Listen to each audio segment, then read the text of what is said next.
All right, if we can start making our way back to our seats. I know we could do this all day, or hopefully we could do it all day. Man, I love that. Let me tell you, it's so nice to be able to find random people, I guess not so random, but people that you meet on a regular basis, you just give them a hug. Do we do that at work? Is that something that happens on a regular basis at work? You go to your coworkers, you're like, let's hug it out. It is, yeah.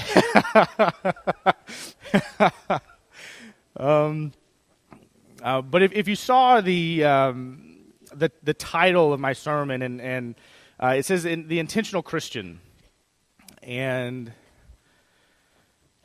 I've talked about intentionality a fair amount, and I've studied intentional living. I enjoy the concept, and I think that it's something that we should pay a little bit more attention to on a regular basis. Because let's be honest, Christianity doesn't necessarily come so easy for some of us. The way that some of the things that we should be doing, things that we should be saying, or the ways that we should be acting don't necessarily come natural. So we have to have a purpose behind what we are doing. So if you could turn back with me to Deuteronomy 6, that's where a fair amount of the lesson is going to come from.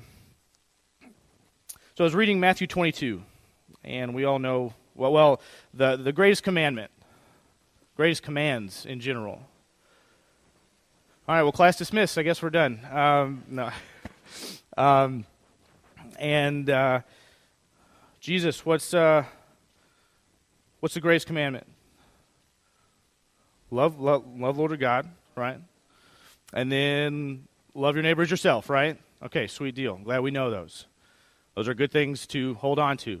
It's in Matthew 22. And as I was reading that, I was like, obviously, maybe Jesus could have come up with that right then, but I didn't necessarily know exactly where he was pulling that from until I did a little bit more reading. And Deuteronomy chapter 6 is obviously a continuation of Deuteronomy 5, which is where we get the Ten Commandments, right? And so laying out a lot of these rules and regulations and laws and putting them into practice. And so Deuteronomy 6 seems to be a little bit different than 5. We're getting a little bit more personal. I'm going to start in verse 1. These are the commands, decrees, and laws of the Lord your God directed me to teach you to observe in the land that you are crossing the Jordan to possess, so that you, your children, and their children after them may fear the Lord your God as long as you live, by keeping all his decrees and commands that I give you, so that you may enjoy long life. Hear, Israel, and be careful to obey, so that it may go well with you, and that you may increase greatly in a land flowing with milk and honey, just as the Lord, the God of your ancestors, promised you. Moving into verse 4, Hear, O Israel, the Lord our God, the Lord is one. Love the Lord your God with all your heart, and with all your soul, and with all your strength. These commandments that I give you today are to be on your hearts. Impress them on your children. Talk about them when you sit at home and when you walk along the road, when you lie down and when you get up. Tie them as symbols on your hands and bind them on your foreheads. Write them on the door frames of your houses and on your gates. It's interesting that it doesn't say, love the Lord your God with all your heart and with all your soul and with all your strength. And then it stops. It doesn't stop there, right? It keeps going, and it tells you things that you should probably do with that. Because we hear that on a regular basis here when we're together on a Sunday morning and a Sunday night and a Wednesday night. And I imagine that if I were to say, raise your hand if you think we should love God, I imagine that everybody here would raise their hand. That's not anything new. However, as sometimes I talk with the teens about, we hear these things at church, but that's kind of all that happens. We hear them, they sound great, we believe them, but nothing else happens after that. As Christians, we have a purpose, right? We obviously have two of the greatest commands, which is love God and then love people. you're supposed to do those things with everything that you are.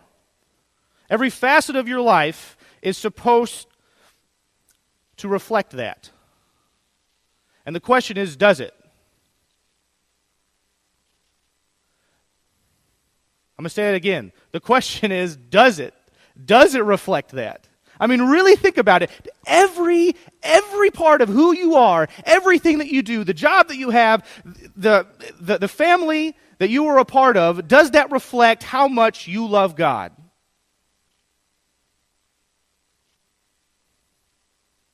And if it doesn't, why not?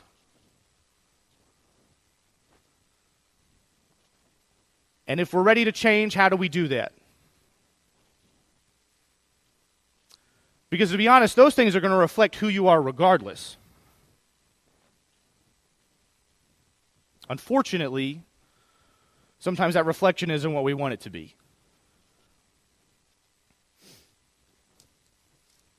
So let's look in Deuteronomy 6, starting in verse 10.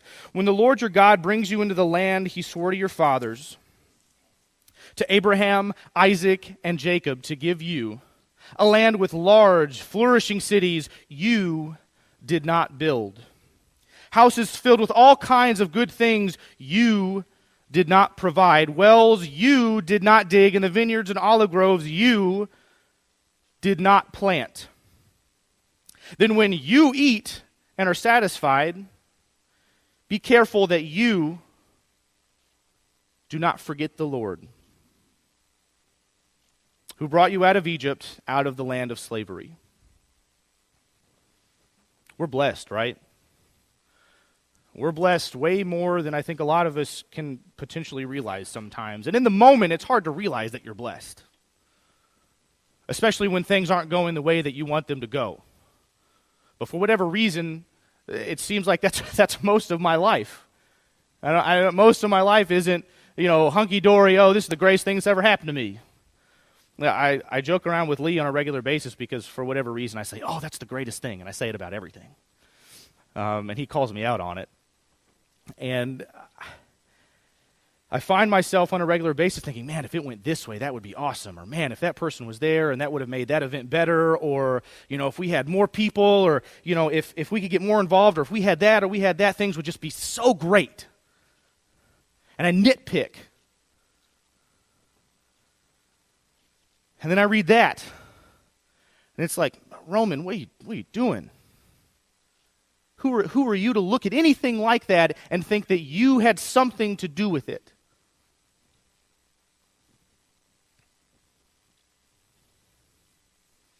It's a struggle, and I would assume that I'm probably not the only one who nitpicks every now and then. Well, what's that have to do with leading an intentional Christian lifestyle? Well, it's the realization and the knowing that God is the one that's in control, and sometimes you're going to have to let go and let God. That there are going to be things in your life that you have absolutely no control over, and you're going to have to be okay with that.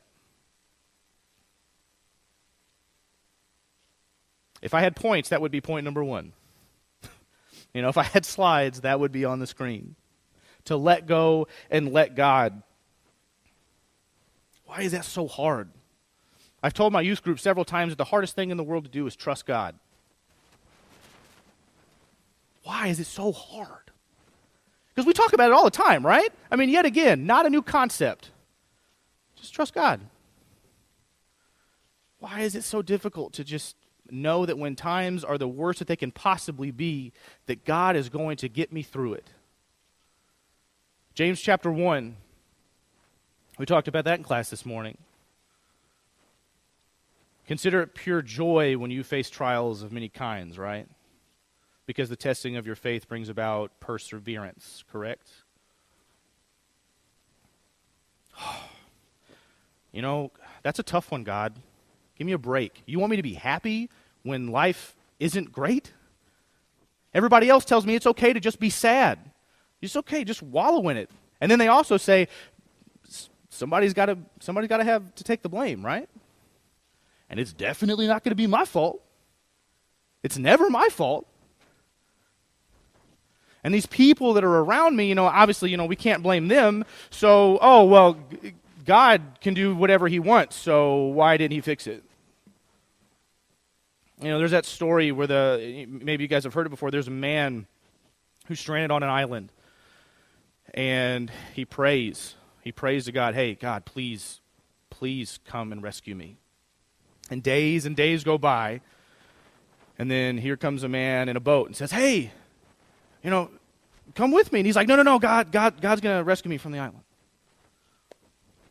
So the guy with the boat leaves. And then weeks go by, and then here comes a man in a helicopter, and he says, hey, let me save you. Let me take you back. No, God's going to do it. God's going to do it. No, it's okay. I've been praying. So the guy with the helicopter leaves. And then a couple months go by, and the man has still been praying, and a man with an airplane lands. Hey, hop in my airplane. I will take you back home. You look horrible at this point. And the man says, no. God's going to rescue me. God's going to get me off this island. And so the man with the plane leaves. Another few months go by, and the man on the island dies. And he has a conversation with God. God, why didn't you rescue me from that island? And God's like, well, I sent a boat, a helicopter, and an airplane. What more you want me to do? God works in our lives in ways that we can't even fathom. Ways that we can't even understand when it's happening. And sometimes that's the hardest part. I'm going to tell you a quick story about myself. I will tell you that in high school, I wanted absolutely nothing to do with ministry. I did not want to go into ministry at all. No part of me did. My dad has been a minister my whole life, and you get to see the background stuff, and that was just, I was out. I was done. I didn't want it. I couldn't handle it. And so I tried pretty much everything else. I tried to join the Army band. Wasn't good enough. Which is fine. All right, that's cool. No big deal. Tried to join the Navy as a nuclear engineer. That actually worked out for a little bit. I passed some tests, and then about 2 weeks before I was supposed to leave for boot camp, I realized that a fair amount of the paperwork was wrong. So my contract was void. Though they could potentially get me in 18 months later, but at this point, I didn't, I was living with my parents, and it was go to college or get a job. So 18 months didn't work out for me. But during the time between when I signed up for the Navy and when I was ready to leave for boot camp was essentially 3 months, which is the summer. And my dad's church offered me like an internship to work with the kids for like next to nothing, but it was something. And I was thinking, yes, paycheck. And so I got to work with the youth over that summer. And let me reiterate, I did not want to be in ministry. The only thing I could think of was that, yes, this is going to be money in my wallet and awesome. And that's why I took it. And during that summer, I absolutely fell in love with every bit of it. It was unbelievable how much I enjoyed being with the kids and going to events and working with their families, and how I don't know if natural is the word or whatever you would call it, but it was miraculous. And then obviously all that stuff happened with the Navy, and I didn't get in, and it was like, oh, I guess I can go to college and get a degree in Bible because this is what I want to do now. And in the moment, I wasn't thinking, oh yeah, God totally did this for me. That didn't happen until much later, when it was God clearly shut some doors so that I could go in the one I was supposed to go in. And sometimes I think that for us, when we were looking for our Christian purpose,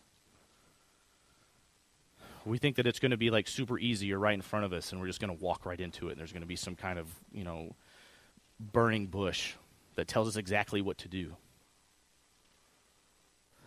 And unfortunately, it doesn't work that way, right?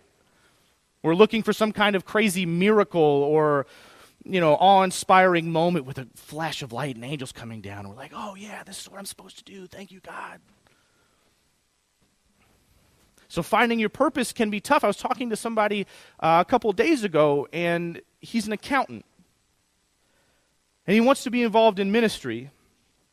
And I was with a couple friends of mine, and one of my friends said something really profound, and he says, hey man, whether or not a minister is in the title of your profession, you are in ministry.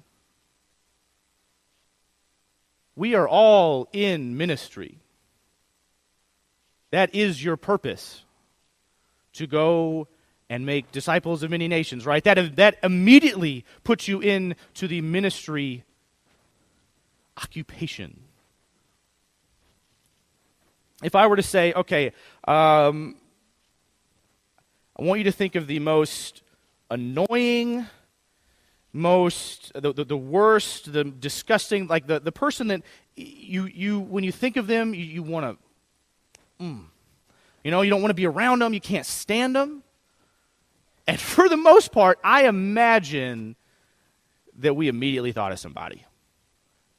Almost immediately. And if we didn't, there was maybe a couple in mind, that would be my issue. And that's where ministry comes in. That's where you can immediately find purpose. Because if you have those people in your head immediately, you already know who you need to go minister to. You already know what you need to go and do. And not only for them, but for yourself. Because for some of us, it might even be people in this room. And that's a scary thought. Turn with me to Ephesians. Ephesians chapter 5. Ephesians 5 verse 8. For you were once darkness, but now you are light in the Lord. Live as children of light, for the fruit of the light consists in all goodness, righteousness, and truth, and find out what pleases the Lord. Go down to verse 15. Be very careful then how you live, not as unwise, but as wise, making the most of every opportunity because the days are evil. Making the most of every opportunity. An intentional Christian does not pass up an opportunity to show God. Ever.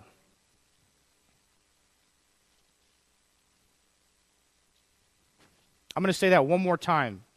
So hopefully it really sinks in. The intentional Christian does not pass up an opportunity to show God.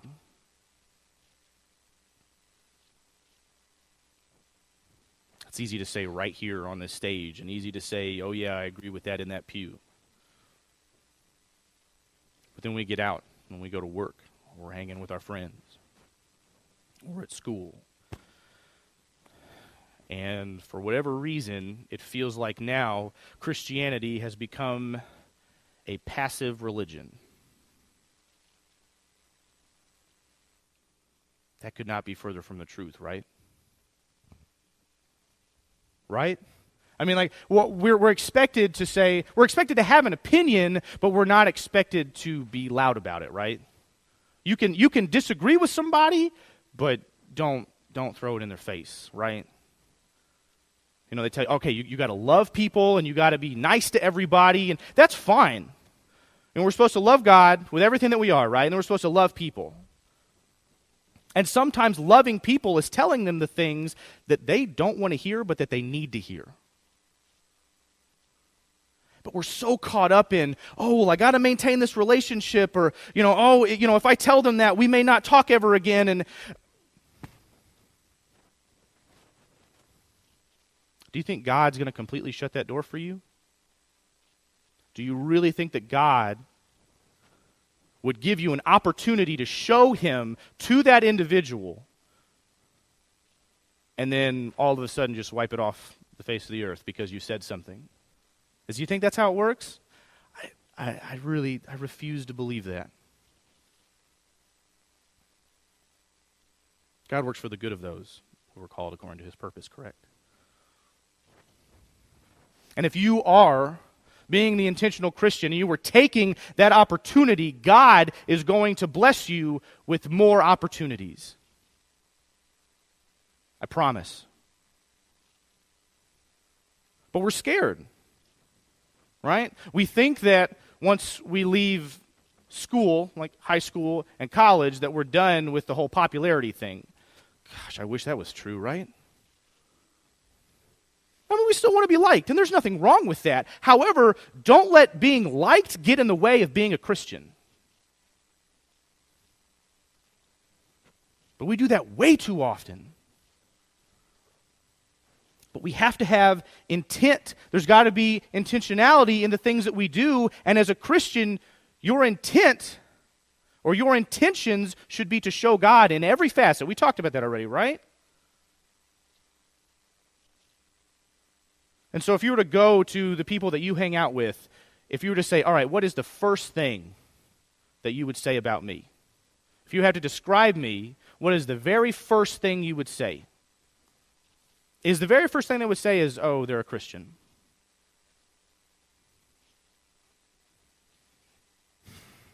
For me, probably not, to be real honest. Unfortunately, or fortunately, most of the lessons that I teach are for myself. I tend to look up the problems or the struggles that I have with, and I'm like, oh yeah, I need to hear that, so maybe some other people need to hear it. And all too often, the things that I take in here and I soak up while I'm here with you guys just kind of stays soaked in. And I leave, and I don't pass it on. What's the purpose of being here and worshiping together and learning more about the Word of God if you just leave it here? It doesn't make any sense, right? Because if that's all you're doing, if you're just coming here and soaking it in and that's it, then you're wasting your time. You might as well just not come. Because the purpose here is to be built up so that you can go out there and be strong for others. Intentional Christians know that, understand that, and go do that.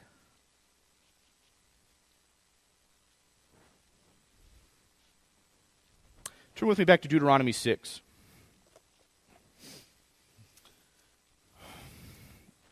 Starting in verse 20. In the future, when your son asks you, what is the meaning of the stipulations, decrees, and laws the Lord our God has commanded you? Tell him, when we were slaves of Pharaoh in Egypt, but the Lord brought us out of Egypt with a mighty hand. Before our eyes, the Lord sent signs and wonders, great and terrible, on Egypt and Pharaoh and his whole household. But he brought us out from there to bring us in. Let me say that again. But he brought us out from there to bring us in. And give us the land he promised on oath to our ancestors. The Lord commanded us to obey all these decrees and to fear the Lord our God so that we might always prosper and be kept alive, as is the case today. And if we are careful to obey all this law before the Lord our God as he has commanded us, that will be our righteousness. That's incredible. Sometimes when you're thinking, man, sometimes this interpretation of the Bible stuff really kind of throws me off. I don't think he could have been more plain. If you obey, if you love God with everything that you are, and it is a part of who you are on a regular basis, you love people, that is your righteousness. That's amazing.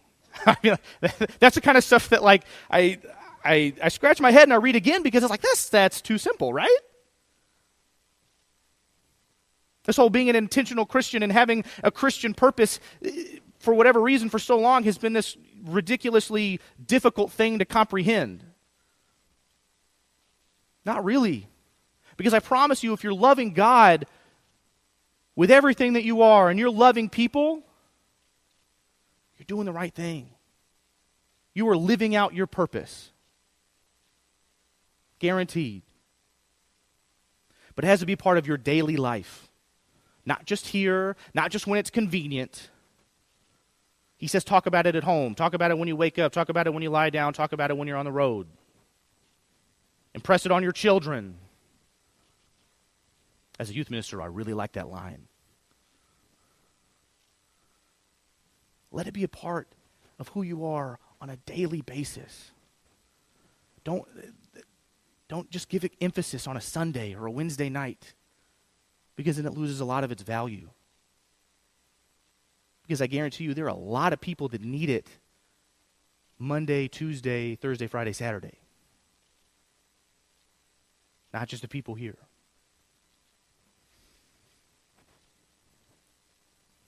So I leave you with this.